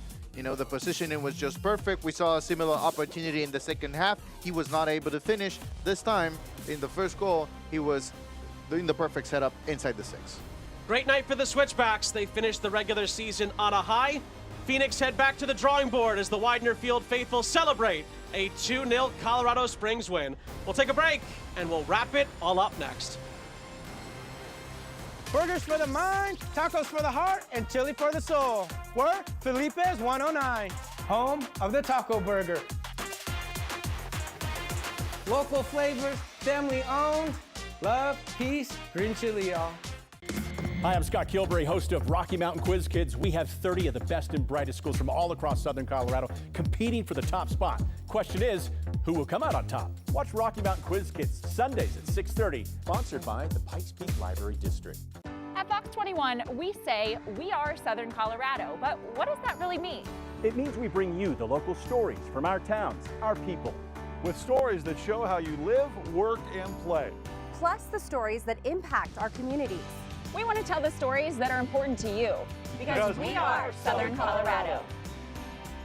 Watch Fox 21 local news weekday mornings from 5 to 9 a.m. and weeknights at 5, 6:30, 9, and 10. We are Southern Colorado. Saturday during the summers was our get up and go to Monument Lake fishing. From a little hobby as an 11-year-old kid, it's turned into quite a business. Our stories matter. If they're on the trails, if they're in the woods, if they're anywhere, I can be with them now. Bringing you the most local news. All of the people that are doing this type of agriculture are trying to do a better thing for society. We are Fox 21, and together we are Southern Colorado. Sean St. Jacques, Jose Rodriguez here with you. Final night of the regular season sees the Switchbacks take down Phoenix by 2-0. Colorado Springs will be the number 5 seed in the playoffs, and Phoenix will be the number 6 seed in the West. Let's recap the night by taking a look at the full-time highlights brought to you by the SoCo CW. 12th minute, we take a look at the Switchbacks in the attack, and a great finish from Juan Tejada after some great work by Duke Lacroix. Yeah, just great movement from Colorado Springs without the ball. They found the right spots. Enriquez also, you know, in the play, if you look around and look for options, Tejada was the first option, but Enriquez was right behind him. So that tells you a little bit about the setup offensively for this team. That time off to a good start, scoring early, obviously essential for this type of matches against top teams. And then Enriquez made it 2-0 with a beauty in the 28th. Yeah, just a second ball here, second chance opportunity, first to the ball once again. This time Chapman keeps the ball alive for Colorado Springs, and Enriquez with a great finish. Better Business Bureau full-time match stats, and to be fair, Phoenix outshot the Switchbacks in this game, but only one shot on target is where they were let down. They got the possession battle back to even, but in the end, the Switchbacks get the points and the 5th seed. Yeah, early in the second half, Phoenix Rising really made an effort, you know, with shots from outside the box. Unfortunately, they were not on target, and they couldn't cut the lead in half. And, you know, as the match went on, I think both teams started thinking more about the playoffs, and rightfully so. Overall, I think a solid game, very entertaining. No question about that. And there were some fireworks, quite literally, at the end, but also in the match as well. A fun night at the end of the regular season here at Widener Field and elsewhere in the USL Championship. Lovely finishes from Juan Tejada and from Jairo Enriquez, enough to send the Widener Field faithful home happy tonight in Colorado Springs with a 2-0 win over Phoenix to clinch the 5th overall seed. For Jose Rodriguez and our entire crew, I'm Sean St. Jacques. We say so long from Colorado Springs. And after the games are over tonight, the playoffs are coming up next. This copyrighted telecast of the United Soccer League Championship cannot be retransmitted, rebroadcast, or reproduced without the expressed written consent of the United Soccer League Championship.